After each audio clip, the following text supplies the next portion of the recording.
아멘. 하나님 말씀입니다. 오늘 생명의 말씀을 통하여서 하나님의 은혜가 우리 모두에게 풍성하기를 주의 이름으로 축복합니다. 오늘부터 이제 계속 매 주일마다 야고보서 말씀을 묵상하게 됩니다. 원래 제 계획적인 설교 순서상에는 이번에 구약을 가야 되는 순서가 맞습니다. 그래서 다들 눈치채셨겠지만 제가 우리 충식교회 2017년도에 부임해서 지금까지 언제나 책 한 권을 정해서 매 주일 말씀을 여러분과 나누었습니다. 그래서 한 번은 구약, 한 번은 신약, 또 한 번은 구약, 또 한 번은 신약. 그래서 이번에는 구약을 가야 되는 차례입니다. 여러분 잘 모르셔도 괜찮습니다. 제 계획에, 제 목회 계획에는 구약을 가야 되는 상황이었어요. 그래서 제가 구약의 몇 가지의 책들을 뽑아놓고 이렇게 준비하고 있었는데 이상하게 야고보서 말씀을 정하게 되었습니다. 그 이유가 무엇이냐면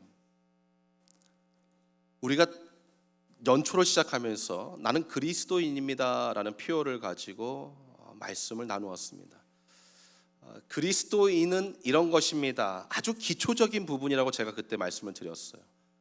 그리고 우리가 4개월 정도를 지금 달려왔는데 과연 저는 또는 우리는 또 우리 교회는 얼만큼 4개월 동안 그리스도인으로 살았는가? 우리는 얼마나 그리스도인으로서의 열매를 지금까지 맺었는가? 숙제입니다. 이번 주에 가셔서 한번 답을 달아보세요. 지난 4개월 동안 내가 정말로 그리스도인으로서 가정에서, 일터에서, 교회에서는 아마 다 잘하셨을 거예요. 참 잘했어요. 교회에서는. 가정에서, 여러분의 일터에서 과연 내가 그리스도인으로 어떻게 살았는가? 주님께서 4개월의 나의 모습을 보시면 과연 뭐라고 말씀하실까? 1번 이렇게 말씀하실 거야. 2번 화내실 거야. 3번 혼내실 거야. 4번 괜찮을 거야. 잘했다 칭찬해 주실 거야. 한번 여러분의 셀프 체크리스트를 한번 만드셔서 한번 점검해 보셨으면 좋겠습니다. 저 또한 그 질문에 답을 달면서 이제 조금 더 설교자인 나도, 목사인 저도, 또 우리 성도들도 이제 4개월을 보내면서 또 부활하신 주님을 만난 성도들로서 한 걸음 더 나아가야 되겠다. 그러면서 제가 야고보서를 정하게 되었습니다. 그리고 큰 주제를 그리스도인의 삶 심화 과정. 여러분 심화라는 단어의 뜻을 아십니까? 심화 과정. 한자인데 저는 이 심화라는 단어에 한이 맺힌 사람 중에 한 사람입니다. 제가 고등학교 때 정신 차리고 계속 놀다가 대학 가야지. 그리고 열심히 공부를 하는데 공부가 잘 될까요? 안 될까요? 잘 안 됐습니다. 예상과 같이. 왜 안 됐을까요? 보통 그럼 뭐라 그러죠? 기초가 없었어. 그래서 제가 어머님에게 부탁을 했습니다. 저 학원 다니고 싶습니다. 한샘 학원을 꼭 다니고 싶습니다. 한샘 학원 가면 다 대학 간다고 이렇게 들었어요. 그래서 한샘 학원을 꼭 가고 싶습니다. 그러나 바로 가지 못했어요. 그래서 우여곡절 끝에 몇 개월 후에 드디어 친구와 같이 함께 한샘 학원을 탁 등록하게 되었습니다. 그래서 수학반 하나, 그다음에 영어반 하나 이렇게 두 과목을 이렇게 듣게 되었습니다. 얼마나 좋았는지. 그래서 학교에 가서 친구들한테 야 나도 한샘 학원 등록했어. 그래서 이제 같이 학교 끝나고 이제 학원 가는 친구들은 야자를 잠깐 빼줘요. 야간 자율학습을 잠깐 빼주고 그 학원에 가서 공부하고 다시 또 야간 자율학습으로 오는 그러한 시기였습니다. 친구들하고 같이 학원을 갔어요. 그런데 친구들은 다른 반으로 가는 것입니다. 저는 또 다른 반으로 가는 것입니다. 알고 봤더니 저는 레귤러 반, 기본 반, 기초 반. 친구들은 심화 과정. 이야, 심화반이 있다는 걸 전 몰랐어요. 그 사무실에 갔죠. 그 학원 사무실에 가서 아니 똑같은 학원비를 내는데 왜 쟤네하고 저하고 왜 이렇게 클래스가 이 과목이 또 반이 다릅니까? 했더니 그 사무실에서 일하는 선생님이 막 저를 아주 꾸짖으시고 때리시면서 네 주제를 알아야지. 너는 지금 여기 들어간 것도 지금 너는 감사해야 된다. 심화라는 뜻이 어려움을 한 걸음 더 들어간다는 것입니다. 그러니까 어려운 문제를 푼다는 것이요, 더 깊숙이 들어간다는 뜻이 있습니다. 우리가 그리스도인으로 살아가는데 이 심화 과정은 조금 더 어려운 곳으로 들어가는 것을 배우는 것입니다. 야고보서가 짧습니다. 1장부터 5장까지 있는데 이 5장까지 나누면서 아마 어쩌면 성령께서 말씀 가운데 여러분의 마음을 굉장히 찔리게 하실 수도 있을 것입니다. 여러분의 마음을 굉장히 불편하게 하실 수도 있을 것입니다. 여러분의 마음에 화가 나게 하는 부분도 있을 것입니다. 그게 좋은 설교인 것입니다. 여러분이 다 동의하는 설교를 제가 하는 것보다 여러분의 마음에 찔림이 있고 회개가 일어나고 결단이 일어나고 나도 저렇게 살아야 되겠다, 내가 오늘 이렇게 살아야 되겠다라는 그러한 마음이 드는 게 정말 좋은 은혜를 받았다라고 말하는 것입니다. 제가 부목사로 있으면서 첫 설교를 할 때에 얼마나 긴장되고 떨리겠습니까? 그래서 잘 준비했죠. 제가 그동안 준비했던 설교 중에서 딱 에이스를 딱 꺼내서 에이스 제일 마음에 들고 자신 있는 거 잘 준비를 했습니다. 그러면 첫 설교를 딱 하면 잘 하겠습니까? 못 하겠습니까? 못 하는 게 당연하죠. 왜냐하면 무대도 처음이고 이 조명도 있고 성도님들의 시선을 딱 받는 순간 땀이 우주주주주 비가 오듯이 모든 게 다 머릿속에 사라져요. 정말로 성령의 도우심 아니면 설교하는 게 참 쉽지 않습니다. 이게 무슨 세미나나 무슨 뭐 강연이 아니잖아요. 생명을 나누는 거예요. 전하는 자나 듣는 자나 피차간의 생명의 은혜를 나누는 거기 때문에 성령의 도우심이 있어야 되는 거거든요. 처음 설교하는 부목사가 얼마나 힘들겠습니까?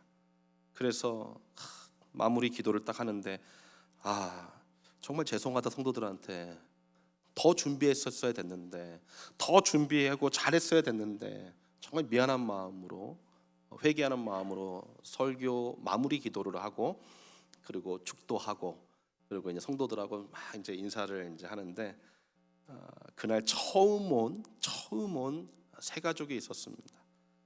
그분이 저에게 악수하면서 이렇게 말씀했습니다. 제가 오늘 많이 혼났습니다. 좋은 설교시네요. 이렇게 말씀하시고 가셨어요. 여러분 마음에 찔림이 있고 여러분의 심령에 불편함이 있으면 그게 정말로 주님께서 말씀하시는 메시지로 받으시기를 주의 이름으로 축복합니다. 물론 동의하시고 또 여러분이 또 이미 알고 있는 말씀 듣는 것도 주님의 메시지일 것입니다. 그러나 제가 지금 강조하고 있는 것은 어떠한 메시지가 선포되더라도 여러분이 아멘 할 수 있기를 간절히 바라는 마음으로 여러분에게 말씀드리는 것입니다. 자, 야고보서를 선택한 이유는 이스라엘 백성들이 이제 홍해를 건너서 광야 40년을 보내고 그리고 이제 약속의 땅에 들어가게 됩니다. 그래서 이 광야 40년은 현재 오늘을 살아가고 있는 우리 기독교인들에게 구원받은 성도의 삶을 보여주는 하나의 상징적인 삶이 되었죠. 40년 채우면 끝난다 이것이 아니라 구원받은 백성의 삶에는 그러한 광야의 인생을 지나는 나그네와 같은 삶이 존재하고 있다. 그 삶을 우리도 살고 있다는 것이죠.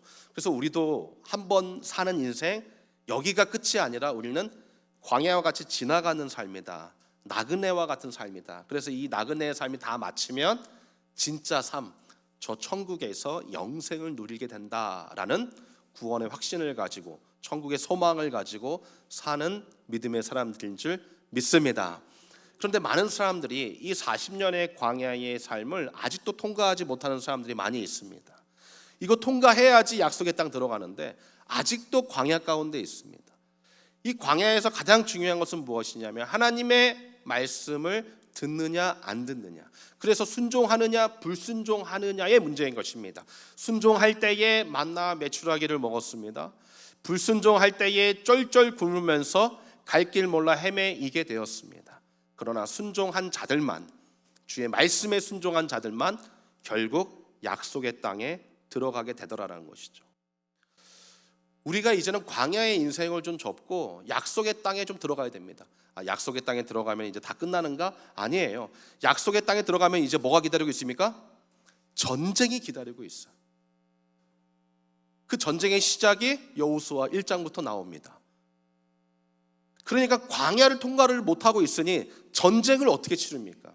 그러니까 광야를 통과해야 이제는 영적인 군사로서 전쟁에서 승리하게 되는 것이죠. 초대 많은 기독교인들이 로마와 예루살렘을 중심으로 살았습니다.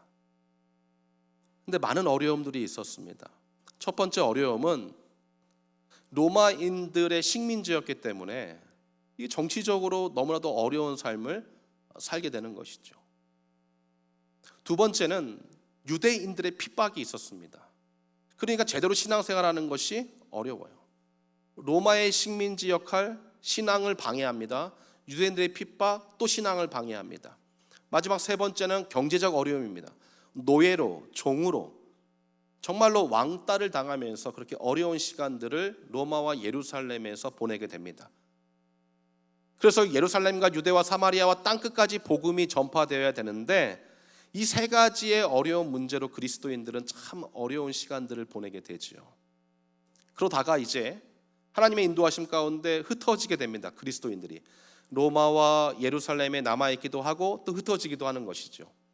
많은 사람들이 기대했습니다. 우리가 저 멀리 가서 신앙을 찾아서 떠나면 마치 영국에서 청교도들이 미국으로 온 것 같이 신앙의 자유를 위하여서 이들은 신앙의 마음대로 신앙을 믿음을 표현하고 전도하고 복음 전할 줄 알았습니다. 그런데 웬걸, 예루살렘에 있을 때는 그래도 세 가지 정도의 문제만 있었는데 아니 여기 왔더니 네 가지, 다섯 가지, 여섯 가지, 일곱 가지 더 많은 일들이 일어나는 것입니다. 원래 있었던 문제도 일어나고, 왜냐하면 어디를 가든지 누구의 식민지예요? 로마의 식민지였어요.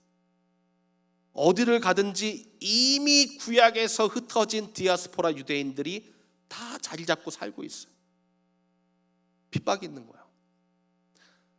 갔더니 로마와 예루살렘은 대도시지 않습니까? 그러나 다른 지역은 여전히 시골이에요. 그러니까 오히려 더 경제적 어려움이 있는 것입니다. 그래도 우리가 믿음을 지켜야지 교회로 모였습니다. 그런데 웬걸, 교회 안에서 서로 사랑하지 못하고 서로 싸우는 것입니다. 교회 안에서 어려움이 있는 것입니다. 또 하나는 외부에서 이제는 교회 안으로 적이 들어오는 것입니다. 이단들이 들어오고 세상 문화가 들어오고 그러면서 교회가 교회답지 못한 모습으로, 그래서 많은 그리스도인들이 더 어려운 시간을 보내게 되는 것입니다. 바로 이 사람들을 위해서 쓰여진 책들이 있습니다. 히브리서, 야고보서, 베드로 전후서, 유다서, 요한 1, 2, 3서, 요한 계시록, 요한 복음. 요 책들이 바로 이 사람들을 위하여서 쓰여진 책들입니다.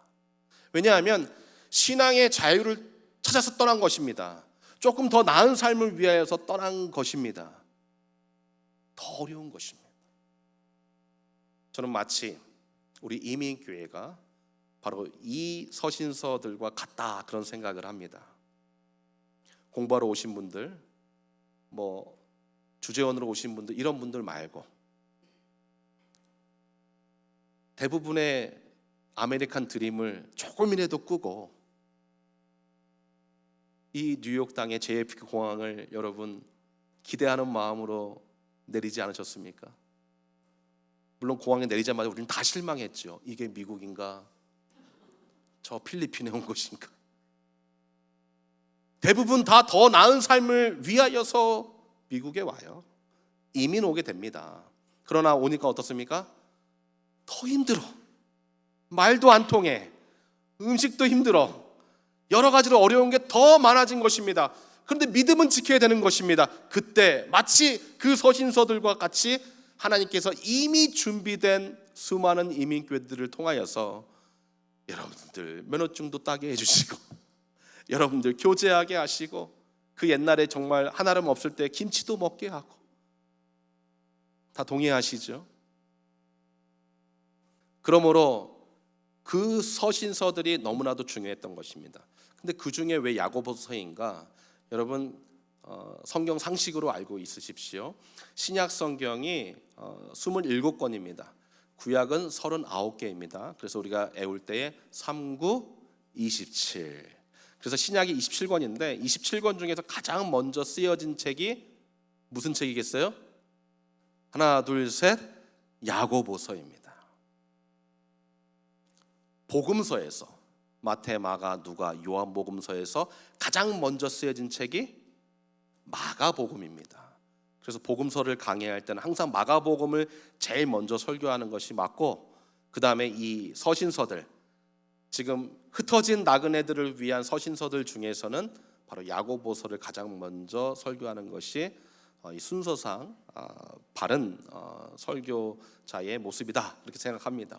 그래서 제가 야고보서를 정하게 된 것입니다. 자, 이 배경 가운데서 이제 오늘 우리가 1절과 2절 말씀을 나누겠습니다. 성경에는 야고보가 3명 등장합니다.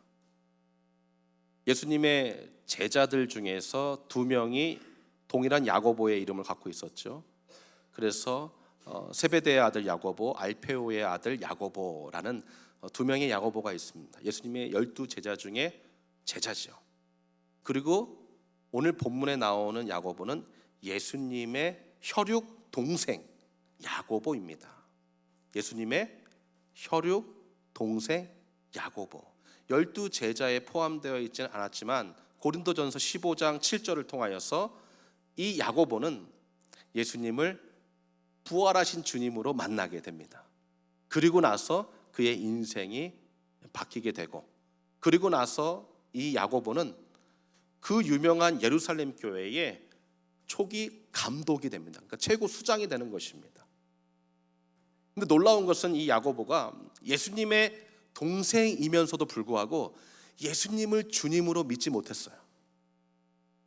심지어 예수님이 이 정신적으로 좀 문제가 있다고 생각할 정도로 이 야고보는 자기 형을 메시아로 믿지 못했습니다. 사실 조금 이해는 갑니다. 왜냐하면 여러분 형제가 있다고 생각하면 뭐 남매든 형제든 어느 날 갑자기 우리 형이 그러는 것입니다. 재현아, 내가 하나님이다. 내가 메시아다. 그러면 여러분 다 뭐라 그러시겠습니까? 오 주님 그러시겠습니까? 다 욕이 나오시네요.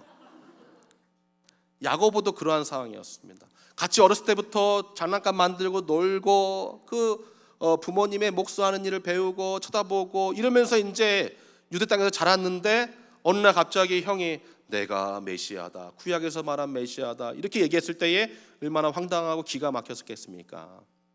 그러나 하나님의 인도하심 가운데 부활하신 주님을 만나고, 그리고 예수님을 구주로 믿고 예수님을 위해 일평생 헌신하고 순교한 사도로서의 사명을 감당하게 되었다는 것이죠. 그러므로 지금 믿어지지 않으신 분들, 그러므로 지금 주님이 잘 모르시는 분들, 매주 예배 오지만 기쁨이 없는 분들, 부활하신 주님을 믿을 수 있기를 주의 이름으로 간절히 축복합니다. 기도하십시오. 내가 주님을 경험하고 싶습니다. 주님을 만나고 싶습니다. 그럼 주님께서 어떠한 방법으로든 여러분에게 경험할 수 있도록 해주세요.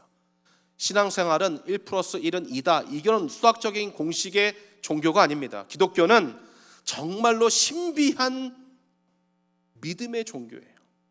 그래서 각자가 예수님을 믿었던 방법, 계기, 이게 다 달라요. 여러분에게 가장 적합한 방법으로 주님을 보여주실 줄 믿습니다. 야고보 사도가 이제 편지를 씁니다.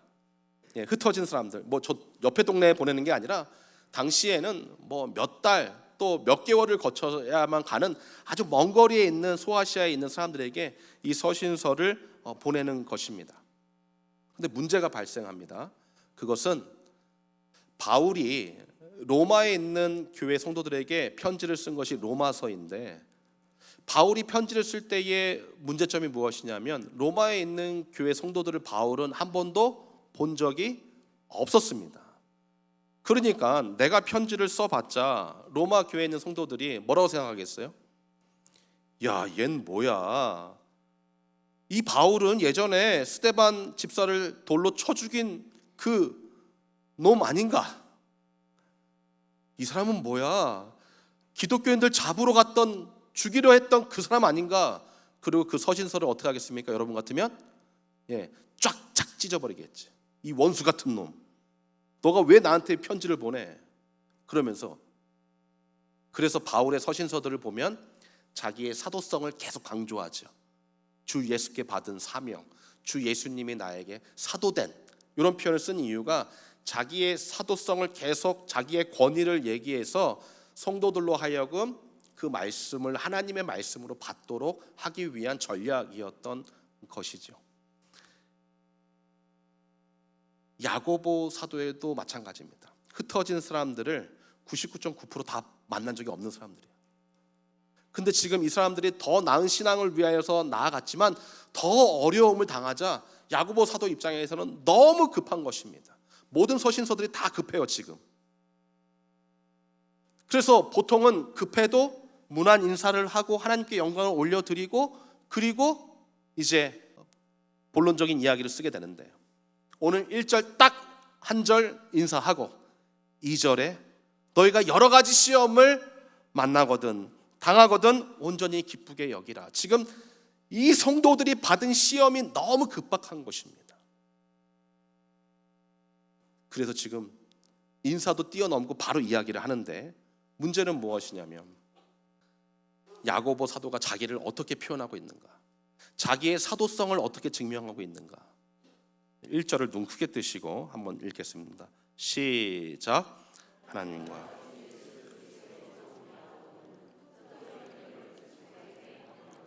아멘. 하나님과 주 예수 그리스도의 뭐라고요? 종. 근데 이 야고보 사도는 하나님과 주 예수 그리스도, 예수님의 누구였다 그랬죠 아까? 동생.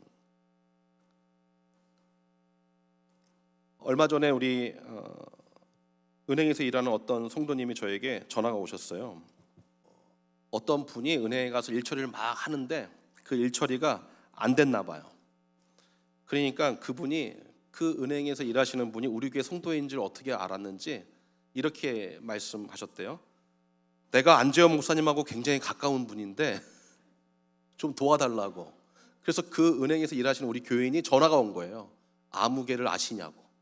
그래서 제가, 아니 왜 남의 이름을 팔고 다니시나, 그 사람은 나 모르는 분입니다, 원칙대로 하세요.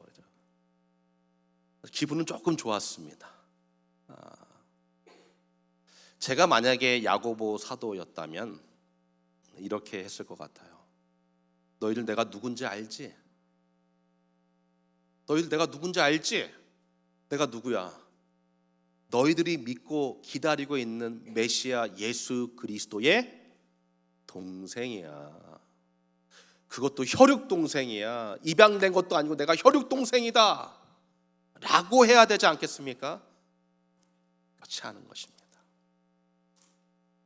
자기를 예수 그리스도의 종이다. 자기 과거의 예수님의 동생, 그 권위, 그 위치, 그 관계 중요하지 않다라는 것이죠. 나는 지금 너희를 종의 신분에서 섬기겠다. 그리고 너희들은 어떤 존재이냐? 12지파다. 이 12지파는 구약에서는 12지파, 신약에서는 12제자. 이 12지파 12제자는 하나님의 완성된 100% 하나님이 기뻐하시는 온전한 공동체를 의미하는 것입니다. 그래서 사도행전 1장에 가룟 유다가 예수님을 배반하고 12명에서 11명으로 이제 제자 공동체가 이루어지게 되죠. 가룟 유다가 죽었기 때문에. 그래서 교회가 시작되기 전에 공동체가 11명에서 한 명을 더 뽑게 되죠. 누굴 뽑았습니까? 마띠아라는 제자를 뽑게 됩니다. 그래서 마띠아가 12명에 포함되어서 이제 12명 완성된 공동체를 이루게 됩니다. 그리고 성경에서 마띠아는 한 번도 나오지 않습니다. 성경 그걸 강조하고 싶었던 것이죠. 12명의 공동체, 완전한 공동체, 12지파 완전한 하나님의 백성들의 공동체. 지금 너희들이 시험당하고 있고 정말 신앙의 자유를 위하여서 그 멀리까지 갔지만 여전히 너희들은 하나님이 보시기에 완전한 믿음의 공동체이다라는 것이죠. 너희들을 섬기는 나 같은 종이 있다라는 것입니다. 그런데 우리는 어떻습니까? 우리가 잘 아는 말 있지 않습니까?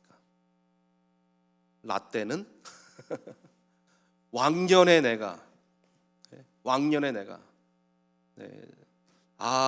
내가 과거에 내가 저 이번 주에 이 말 굉장히 많이 들었습니다. 이틀 동안 우리 당구대 하는데 우리 선수들이 다 왕년엔 내가 잘했는데 옛날에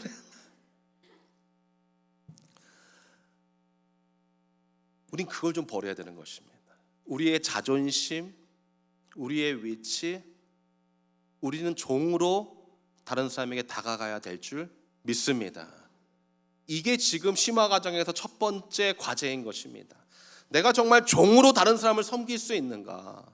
내가 정말 종으로서 부족하고 연약하고 저 원수 같은 사람을 12지파와 같이 온전한 사람으로 내가 여기고 하나님의 형상대로 창조된 사람으로 믿고 사랑을 베풀 수 있는가? 이것이 우리의 심화 과정의 첫 번째 숙제인 것입니다. 사도 야고보에게는 지금 급박한 메시지를 보내야 되는데 이 메시지가 제일 중요했던 것입니다. 너희들이 지금 시험이 많지, 여러 가지 시험이지 가장 큰 시험은 무엇이냐? 너희들이 종으로 내려가지 못하는 거야. 가장 어려운 시험은 무엇이냐? 예루살렘이 좋았는데, 로마가 좋았는데 라고 하면서 지금 너희들이 받는 시험을 피하려고 하는 것이 정말 시험이라는 것이죠. 우리는 그리스도인들로서 다른 삶, 좀 더 어려운 삶, 좀 더 아름답고 기쁜 삶이 되어야 될 줄 믿습니다. 우리가 정말로 주님을 믿는다면 정말로 주님께 기도하며 부활의 주님을 만나기를 힘쓰시고, 그리고 그 주님이 여러분을 여기까지 인도하셨다면 이미 여러분들에게 겨자씨만한 믿음이라도 주셨기 때문에 이 자리에 있는 거예요. 그러므로 주님, 내가 이 믿음을 가지고 이 시련을, 이 어두움을 뚫고 나가겠습니다. 이 부부관계를 잘 이겨내겠습니다. 우리 자녀와의 관계를 잘 만들어 가겠습니다. 내 직장 동료와의 관계를 잘 만들어 가서 내 주위에 있는 동서남북에 있는 모든 사람들이 하나님의 12지파여 하나님의 형상대로 창조된 온전한 사람들인 것을 내가 인정하고 내가 종으로 섬기겠습니다. 이러한 결단과 확실한 삶이 이루어지기를 주님의 이름으로 간절히 축복합니다.